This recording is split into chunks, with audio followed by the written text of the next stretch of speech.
Razgovaraju Bosanac,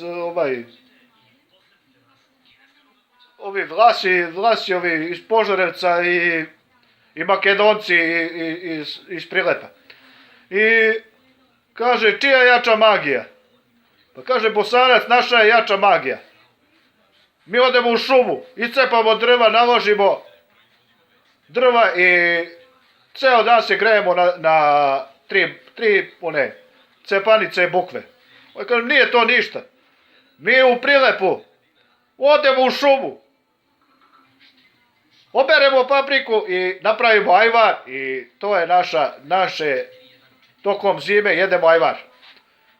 Ovaj iz Požarevca kaže njemu, ma nije to ništa. Mi zasadimo pšenicu, odemo u šumu, iscepamo drva, odemo pokupimo pšenicu i napravimo panaiju. A, umret.